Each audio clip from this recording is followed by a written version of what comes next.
Jezus oczekuje, że Piotr i że wszyscy pozostali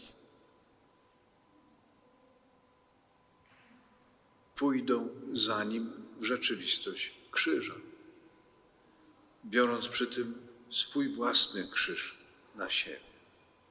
Ale pójdą za Nim.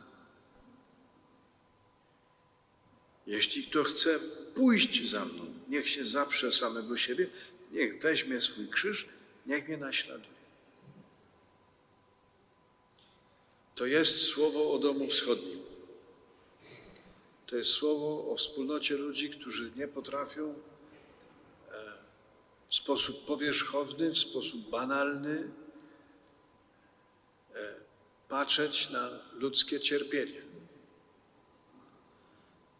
To jest wspólnota ludzi, którzy tam, gdzie Jezus Chrystus cierpi, a cierpi w każdym głodnym, w każdym spragnionym, w każdym nagim, w każdym, komu zburzono dom, w każdym, który jest chory, w każdym, który został bez środków do życia.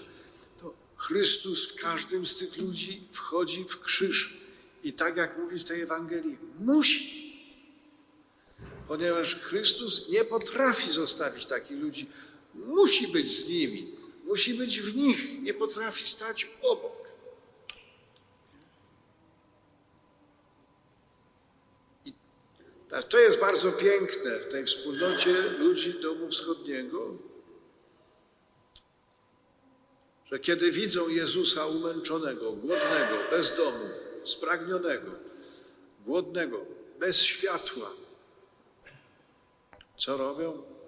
Natychmiast pomagają. Natychmiast wchodzą. W sposób konkretny. W sposób konsekwentny. Nie tylko w pierwszym odruchu serca, ale przez miesiące i przez lata.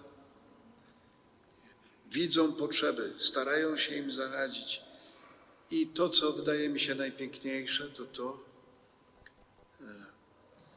że robią to w taki sposób, który samych ich kosztuje. Jak byliśmy w Libanie, rozmawialiśmy o tym. No, fajnie byłoby mieć dużo więcej pieniędzy, nie?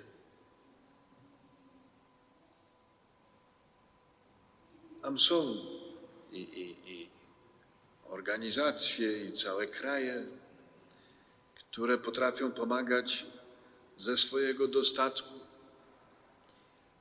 i dysponują sumami pieniędzy, które się Domowi Wschodniemu nigdy nie śniły.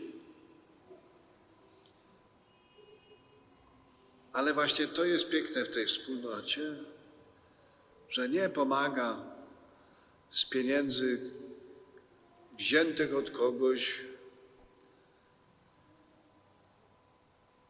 łatwo pozyskanych i dużych, tylko to robią naprawdę przede wszystkim ze swojej ofiarności, ze środków, które są skromne, środków, które oznaczają, że oni sami rezygnują z wielu rzeczy, które mogliby dla siebie pozyskać.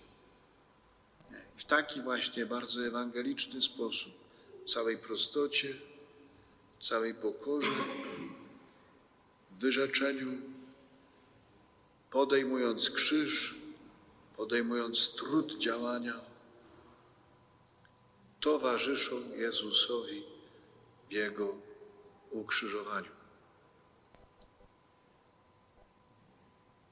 Dlatego to, co robicie, jest tak ważne w Kościele. No właśnie, myślę, że jest dokładnie tak jak w tej Ewangelii, że nie ma nic bardziej gorszącego w Kościele niż Kościół, który nie potrafi towarzyszyć Jezusowi w sytuacji krzyża i który Go nie rozpoznaje w ludziach ukrzyżowanych, który nie wychodzi im z pomocą, nie wychodzi z własnym także współukrzyżowaniem, tylko próbuje ich zbyć jakimś ładnym, łagodnym, delikatnym słowem. To na ciebie nigdy nie przyjdzie. Nie ma nic gorszego, nic bardziej gorszącego niż taki Kościół, który nie rozpoznaje Jezusa Chrystusa ukrzyżowanego. Wtedy może słyszeć to, co Jezus powiedział do Piotra. Zejdź mi z oczu, szatanie. Nie myślisz po Bożemu, myślisz po ludzku. Nie ma Cię w tym doświadczeniu, które jest najważniejszym doświadczeniem Syna Człowieczego. Doświadczeniem paschalnym. Także to, co robicie i kim jesteście, wpisuje się w sam środek Ewangelii, a Pan Bóg niech będzie za to błogosławiony. Amen.